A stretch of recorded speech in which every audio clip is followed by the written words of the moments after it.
Assalamualaikum warahmatullahi wabarakatuh. Selamat pagi dan salam sejahtera bagi kita semua. Apa kabar anak-anak Bapak? Ya, semoga kalian selalu sehat dan dalam lindungan Allah Subhanahu wa taala. Apapun yang terjadi hari ini, mari sama-sama kita doakan semoga wabah COVID-19 segera musnah dari Indonesia. Ya, kalau bisa balik lagi ke negara asalnya. Amin amin amin ya rabbal alamin. Baik anak Bapak, pada pertemuan sebelumnya kita sudah membahas mengenai struktur lapisan bumi. Ada berapa struktur lapisan bumi? Ya, ada 3. Yang pertama lapisan inti bumi, yang kedua lapisan mantel, dan yang ketiga lapisan kerak bumi atau yang dikenal dengan litosfer. Nah, litosfer adalah lapisan terluar dari kerak bumi atau kulit bumi kita. Lapisan litosfer bumi kita merupakan lapisan batuan yang terdiri dari batuan beku, batuan sedimen, dan batuan metamorf. Di mana batuan beku adalah batuan yang terbentuk dari membekunya lava. Sedangkan batuan metamorf merupakan batuan yang terbentuk dari batuan beku yang mengalami pengikisan karena pengaruh suhu udara, kemudian mengendap di dataran rendah. Sedangkan yang ketiga, batuan metamorf merupakan batuan yang terbentuk dari batuan beku dan sedimen yang kemudian berubah bentuk akibat suhu dan tekanan, terendap selama waktu tertentu dan akhirnya berubah menjadi batuan malihan atau metamorf.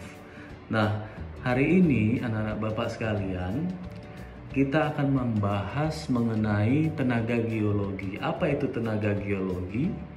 Dan apa saja bentuk dari tenaga geologi? Mari sama-sama kita simak video berikut. Tenaga yang mengubah bentuk bumi terdiri dari tenaga endogen dan eksogen. Tenaga endogen merupakan tenaga yang berasal dari dalam bumi seperti tektonisme, vulkanisme, dan seisme. Sedangkan tenaga eksogen berasal dari luar bumi seperti pelapukan dan erosi. Tahukah kamu apa pengaruh tektonisme bagi kehidupan? Sebelum membahas lebih jauh lagi, ayo kita kenali dulu apa itu tektonisme. Tektonisme adalah perubahan letak lapisan bumi yang terjadi secara horizontal maupun vertikal. Perubahan ini disebabkan oleh pergerakan lapisan litosfer yang bersifat padat karena adanya lapisan astenosfer di bawahnya yang bersuhu tinggi dan bersifat cair. Gerakan tektonik dibedakan menjadi gerak epirogenetik dan gerak orogenetik. Gerak epirogenetik adalah gerak atau pergeseran lapisan kulit bumi yang relatif lambat, berlangsung dalam waktu yang lama, dan meliputi daerah yang luas. Sementara itu, gerak epirogenetik terbagi menjadi 2. Epirogenetik positif, yaitu gerak turunnya daratan sehingga terlihat seakan permukaan air naik. Epirogenetik negatif, yaitu gerak naiknya daratan sehingga terlihat seakan permukaan air turun. Sementara itu, gerak orogenetik adalah gerakan yang relatif lebih cepat daripada gerak epirogenetik.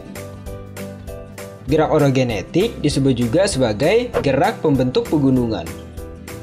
Pada umumnya, bentuk hasil tektonisme berupa lipatan dan patahan. Lipatan disebabkan oleh tekanan yang bersifat horizontal, sehingga membuat lapisan kulit bumi menjadi berkerut atau terlipat. Sedangkan patahan disebabkan oleh tekanan yang bersifat horizontal atau vertikal yang menyebabkan kulit bumi menjadi retak atau patah. Tahukah kamu apa pengaruh vulkanisme bagi kehidupan? Vulkanisme merupakan peristiwa yang berhubungan dengan naiknya magma dari dalam perut bumi menuju permukaan bumi. Gunung api adalah tempat di permukaan bumi yang mengeluarkan magma. Berdasarkan bentuk dan proses terjadinya, gunung api terbagi menjadi 3: gunung api mar, gunung api kerucut, dan gunung api perisai. Gunung api mar berbentuk seperti danau kecil yang terjadi hanya karena letusan. Gunung api kerucut berbentuk seperti kerucut dan terjadi karena letusan dan lelehan secara bergantian. Sedangkan gunung api perisai berbentuk seperti perisai dan terjadi karena lelehan maupun cairan yang keluar membentuk lereng yang sangat landai. Gunung api yang sedang meletus sangat berbahaya karena dapat merusak kehidupan di permukaan bumi, seperti banjir lahar, gelombang pasang, dan awan emulsi. Namun, gunung api yang meletus juga mempunyai dampak positif, seperti menyuburkan tanah, barang tambang menjadi dekat dengan permukaan bumi, dan dapat dijadikan objek wisata karena udaranya yang sejuk. Tahukah kamu apa penyebab terjadinya gempa? Berdasarkan penyebabnya, gempa dapat dibedakan menjadi 3, gempa runtuhan, gempa vulkanik, dan gempa tektonik. Gempa runtuhan disebabkan oleh runtuhan tanah. Umumnya, gempa ini terjadi pada wilayah yang mempunyai kondisi tanah berongga, seperti pegunungan kapur atau daerah tambang.